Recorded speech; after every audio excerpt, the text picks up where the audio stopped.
चलो यहाँ देखो, कल हम लोगों ने वाक्य पढ़ा था, वाक्य के और भी 8 प्रकार है, उसको भी पढ़ा देंगे।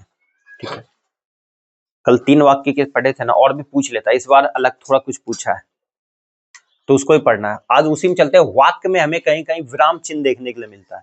ये सारे चिन्ह देखने के लिए मिलते होंगे, मिलते ही नहीं मिलते हैं। यानी कि वाक्य में कुछ ना कुछ वो कहने की कोशिश करता है। यानी सारे विराम चिन्ह क्या है, कुछ ना कुछ वो दर्शाता है। सिर्फ विराम चिन्ह से हम समझ जाते हैं कि वाक्य में क्या कहना चाहता है। ठीक है, तो इनके बारे में हम जानेंगे। विराम चिन्ह का मतलब यह है कि बोलते समय हमें रुकना पड़ता है, समझाने के लिए या तुम्हें समझने के लिए, तो वही क्या है, विराम चिन्ह।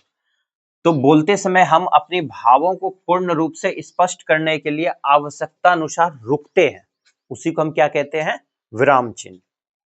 ठीक है, चलो जैसे हम यहाँ पे रुके, यानी कि तुम्हें बताया, तो ये क्या है, पूर्ण विराम। ये किसका चिन्ह है, पूर्ण विराम। इसके बाद हम कुछ नहीं कहना चाहते हैं, इसके बाद हम विराम चिन्ह की परिभाषा कुछ नहीं देना चाहते हैं। समझ आए? चलो, तो वही चीज सीखना है। कल हमने वाक्य सीखा, आज सीखेंगे विराम चिन्ह। तो विराम चिन्ह के प्रकार, तो ये प्रकार है कुछ, यहाँ पूछता नहीं कि कितने प्रकार के होते हैं, कहीं तुम्हें 11 दिखेगा, कहीं 13, तो सारे बता दिए आज। 13 विराम चिन्ह के ये सारे प्रकार है, इसको समझना है। ठीक है, इससे ज्यादा नहीं आता। तो सबसे पहले पूर्ण विराम। पूर्ण विराम होता है कि हम अपनी बातों को पूरा कह दें तो पूर्ण हो गया ना। जैसे राम खाता है, इसके अलावा हम कुछ नहीं कहना चाहते। जैसे वो अच्छा पढ़ता है, हम पूरा रुक गए, उसके अलावा हम कुछ नहीं कहना चाहते, तो वो क्या हो गया, पूर्ण विराम। तो पूर्ण विराम का चिन्ह कैसा होता है, ऐसा अभी यहाँ बताए थे ना। पूर्ण विराम, पूर्ण विराम का चिन्ह मतलब पूरा वाक्य खत्म हो गया तो हम लोग पूर्ण विराम लगाते हैं, यानी कि वाक्य पूरा होने पर हम इसका चिन्ह लगाते हैं। वाक्य पूरा होने पर हम कैसा चिन्ह लगाते हैं, पूर्ण विराम का। समझ आ गया पूर्ण विराम। चलो, अगला है अर्ध विराम। अर्ध मतलब आधा, यानी कि पूर्ण विराम का आधा, पूर्ण विराम का आधा। तो आधा विराम को हम कैसे लिखते हैं, इस प्रकार से। तो आधे विराम को हम कैसे लिखते हैं, इस प्रकार से। समझ जाओ कि वो आधा वाक्य कहना चाहता है और आधा बाद में कहना चाहता है। जैसे अल्प विराम से अधिक रुकना पड़े, किससे, अल्प विराम से अधिक रुकना पड़े और पूर्ण विराम से कम रुकना पड़े। अल्प विराम से अधिक रुकना पड़े और पूर्ण विराम से कम रुकना पड़े। पूर्ण विराम से कम रुकना पड़े, यानी कि अल्प विराम से तो अधिक रुकना पड़ेगा, लेकिन पूर्ण विराम से कम रुकना पड़ेगा, तो वो क्या है, अर्ध विराम। तो अर्ध विराम ये आएगा इस प्रकार से दिया होगा, बोलेगा ये क्या है। समझ गए, बताए थे ना, पढ़ लो, नहीं तो और हार्ड करेगा, आगे आने वाले जमाने में और हार्ड करेगा। इस बार देखने को मिला है ना, पढ़ोगे तो इजी लगेगा। वैसे तो पूछा नहीं, इससे नहीं पूछा है, अगली बार भी मिलेगा, इसलिए पढ़ो। अभी इसलिए बोले थे कि इंटर का पेपर लेके आना, तब दिखाएंगे क्या पढ़ा रहे तुमको। चलो आगे चले। तो अर्ध विराम मतलब अल्प विराम से अधिक रुकना पड़ेगा, यानी कि अल्प विराम से अधिक और पूर्ण विराम से कम रुकना पड़ता है। अब चलते अल्प विराम। अल्प मतलब बहुत छोटा, अल्प मतलब ही होता है छोटा। तो अल्प विराम क्या, एक कोमे की तरह लगाते हैं हम लोग। पूर्ण विराम से कम समय के लिए रुकना पड़े, यानी कि पूर्ण विराम से कम समय के लिए रुकना पड़े, या लिख सकते हो अर्ध विराम से भी कम समय के लिए रुकना पड़े। जैसे यहाँ देखो, एग्जाम्पल के तौर पे बता दिए, समझ नहीं आ रहा होगा इसलिए हम एग्जाम्पल लिख दिए इसको, कि भारत में गेहूं, रुक गए थोड़ा, भारत में गेहूं हो गया, चना हो गया, पढ़ाते हैं ना, बाजरा हो गया, मक्का हो गया, आदि बहुत ही फसलें उगते हैं। जैसे हमने खरीफ पढ़ा है, रब्बी पढ़ा है और गर्मा पढ़े, तो बताते हैं कि गेहूं है, चना है, बाजरा है, मक्का है। तो अब इसमें बताना है कि चना कौन सी फसल है, कौन सी फसल है, रब्बी की खरीफ, रब्बी फसल है। तो वही चीज दिखाने के लिए, यानी कि हमने यहाँ क्या दिखाया, अल्प विराम। गेहूं के लिए रुके हम, चना के लिए रुके, मक्का के लिए रुके, बाजरा के लिए रुके, तो ये दिखता है। ठीक है, इसे हम क्या बोलते हैं, बोले जल्दी, ऐसा चिन्ह रहेगा तो मतलब क्या, ये अल्प विराम। एग्जाम में कुछ नहीं होगा, ये दिया होगा और बोलेगा क्या है, लो भाई तुम बोलोगे पता नहीं ये क्या है, क्या नहीं, वो क्या है, अल्प विराम है। यानी कि उसमें सेंटेंस शब्दों को रोक रोक के कहता है, यानी कि ये शब्द अलग है, गेहूं का अलग कहानी है, चना अलग है जी, बाजरा अलग है। समझ आ गया। प्रश्नवाचक चिन्ह, ये तो इजी है भाई, ये तो सभी कोई जानते हो। किसी से कोई प्रश्न पूछता है, जैसे मैंने तुमसे पूछा, सेंटेंस के आगे आ जाए या बीच में आ जाए, लिखा होगा क्या, कैसे, तुम कैसे पढ़ते हो, तुम क्या पढ़ते हो, तुम कहाँ जाते हो, तुम कहाँ रहते हो। ठीक है, इस प्रकार से किसी से हम प्रश्न पूछे, कैसे, कहाँ, कब। ठीक है, चलो, तो ये क्या हो गया, प्रश्न। और लास्ट में क्या लगा होगा, पूरे सेंटेंस, जैसे हमने यहां लगाया तो यहां लिखा होगा प्रश्न, कब लगेगा, जब ये बीच में लगा होगा सेंटेंस। ये तो सभी जानते हो। तो इसे हम क्या बोलते हैं, प्रश्नवाचक चिन्ह। प्रश्नवाचक चिन्ह कैसा होता है, ऐसा होता है। ठीक है, चलो, अगला है विस्मयादि बोधक चिन्ह, और ये आया था, इस बार आया है ना, बोलेगी इंटर का पेपर लेगा, कल लेके आएगी। विस्मयादि बोधक चिन्ह, विस्मयादि बोधक चिन्ह का क्या होता है, पूर्ण विराम के जस्ट नीचे एक छोटा सा बिंदु होता है, इस टाइप से, इसे हम क्या बोलते हैं, विस्मयादि बोधक चिन्ह। विस्मयादि बोधक चिन्ह ये संस्कृत में भी देखने के लिए मिलेगा। यह होता है किसी शब्दों को हर्ष के साथ कहना, खुशियों के साथ कहना, अचानक कहना। अरे, हमने बोल दिया अरे, रुक गए, वह तो भाग गया, वह तो भाग गया। ये तुम बोलेंगे ओहो, ओहो, फिर रुक गए, ओहो, ऐसा हुआ उसके साथ, यानी कि वो हमने अचानक बोला, तुमने बोला हो गया ऐसा, जैसे एक्सीडेंट हो गया, मान लो आश्चर्य होना, ठीक है, अचानक, अरे मैंने कल बिल्ली देखा अचानक, तो यानी कि आश्चर्य, ये शौक मनाना, किसी के साथ दुख घटना हो गई, हर्ष मनाना, यानी खुशियां मनाना। ठीक है, तो उसमें इस प्रकार का चिन्ह, तो वो क्या है, विस्मयादि बोधक चिन्ह होता है, विस्मयादि बोधक चिन्ह होता है। अब चलते हैं कोष्टक। कोष्टक यानी कि ब्रैकेट, कल पढ़ाए थे, बोर्ड मास पढ़ाए थे ना। बोर्ड मास में हम इस प्रकार से लेते हैं, ये छोटी ब्रैकेट, ये मंझली ब्रैकेट, ये बड़ी ब्रैकेट। ये होता है ब्रैकेट में दिखाना, यानी कि हम कुछ कहना चाहते हैं उस ब्रैकेट में। ठीक है, तो ये कोष्टक होता है, ये कोष्टक का प्रयोग करते हैं, छोटी मंझली बड़ी, छोटी मंझली बड़ी। ठीक है, चलो, बोलते हैं भाई छोटी की बेटी है, मंझली है, और ये बड़ी की है, तो वही है छोटी, बड़ी और मंझली।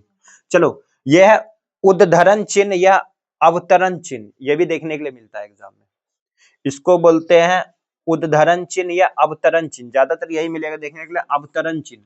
अवतरण चिन्ह देखो, ये इस प्रकार से होता है, यानी कि कोई सेंटेंस को कहना।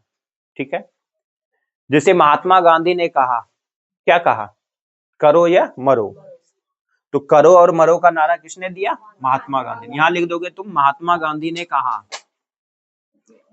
ठीक है, महात्मा गांधी ने कहा, क्या लिख दोगे, इस प्रकार से दे देते हो, करो और मरो का नारा, करो और मरो का नारा, ऐसे देते हैं ना, कोमा, यानी कि इस कोमा में कहना चाहता है कि महात्मा गांधी ने ऐसा कहा, और ये उसी के कहे हुए ये वाक्य है।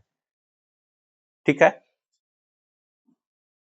समझा, चलो, तो ये अवतरण चिन्ह में ये दिखाया जाता है, करो और मरो, सेंटेंस के बीच में।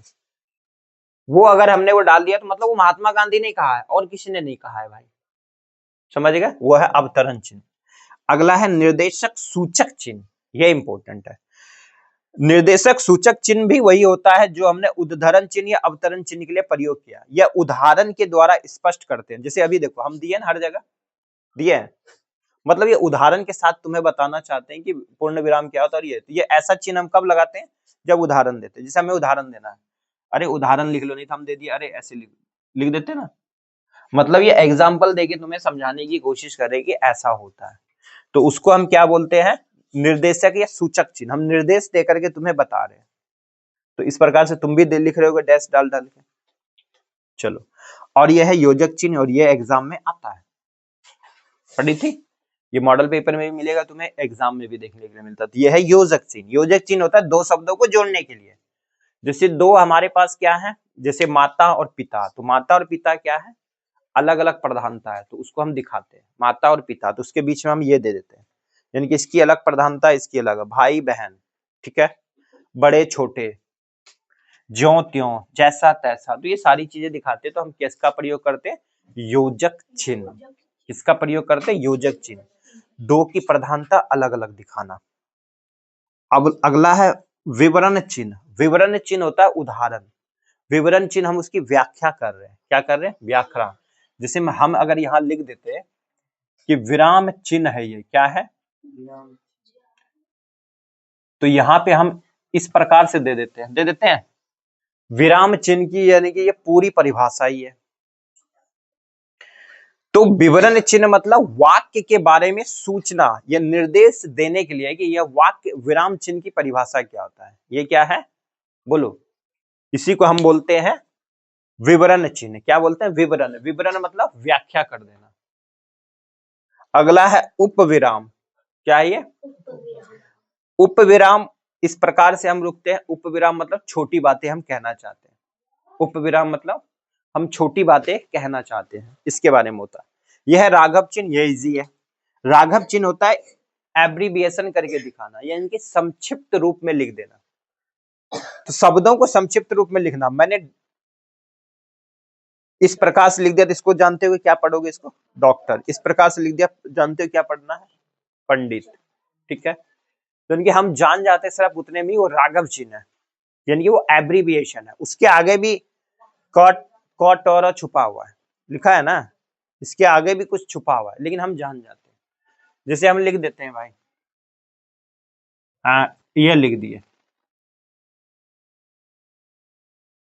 टेलीविजन, जान दे भाई, टीवी है ये, टेलीविजन, जानते हैं, ये राघव चिन्ह। क्या ये?